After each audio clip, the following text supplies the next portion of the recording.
ఐలమ్మ తల్లికి ఈరోజు మన నగర సంకీర్తనలో భాగంగా 23వ రోజు మన కార్వాన్ ప్రాంతంలో ప్రతిరోజు మన కార్వాన్ని పరిశుభ్రంగా ఉంచేటువంటి నా సోదరులు మనం వార్డ్ ఆఫీస్కు చేరుకున్నాము. వార్డ్ ఆఫీస్లో అమ్మవారు రేణుకా ఐలమ్మ తల్లి దర్శనం చేసుకున్నాము. మా మిత్రులందరితో కలవడం నిజంగా చాలా సంతోషకరం. ఎక్కడ స్వచ్ఛత ఉంటుందో అక్కడ భగవంతుడు ఉన్నాడని చెప్తాడు మన పెద్దలు. మన భారత ప్రధానమంత్రి కూడా ఇదే చేసి చూపించాడు. అందరూ కూడా తక్కువ స్థాయిలో చూసేటువంటి వారికి చెంపదెబ్బ కొట్టినట్టు మన భారత ప్రధానమంత్రి ఈ పారిశుద్ధ్య కార్మికులు లేకపోతే మనము లేము అని వాళ్ళ పాదాలు కడిగి ఆ నీళ్ళను మీద వేసుకున్నటువంటి ఘనత వీళ్ళందరికీ దొరికింది. డాక్టర్ లేకపోతే ఇంకో డాక్టర్ దొరుకుతాడు, కానీ వీళ్ళొక్క రోజు కూడా మన వాడను శుభ్రం చేయకపోతే మనం ఆ రోజు దుర్వాసనతో నలిగిపోవలసిందే.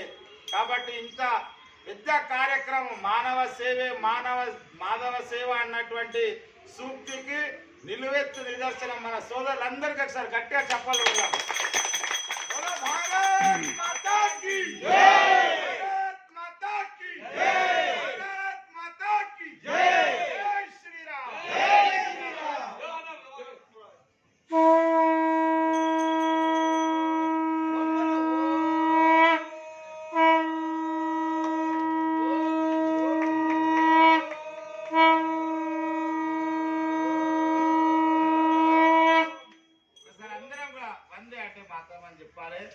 ఈ వందే మాతర గీతము మన బ్రిటిష్ వాళ్ళని తరిమి కొట్టినటువంటి నినాదము.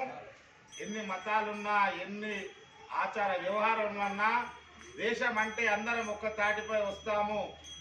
అలాంటి ఆ బ్రిటిష్ వారిని తరిమి కొట్టినటువంటి మంత్రం వందే మాతర గీతము రచించి 150 సంవత్సరాలు మనం గడిచిన మొన్ననే ఒక వారం రోజుల క్రితము ఈ సంవత్సరం మొత్తం కూడా మనం వందే మాతరటువంటి ఆ యొక్క మహా మంత్రంగా భావించి అందరం కూడా తలచాలని భారత ప్రధానమంత్రి గారు చెప్పారు. కాబట్టి మనం కూడా ఈ యొక్క రోజు ఎంతో మంది మహనీయులు ఈ యొక్క స్వాతంత్ర పోరాటంలో వారి ప్రాణాలను అర్పించి మనకు స్వాతంత్రాన్ని తెచ్చారు. కాబట్టి వాళ్ళందరినీ స్మరిస్తూ ఒకసారి వందే మాతరం.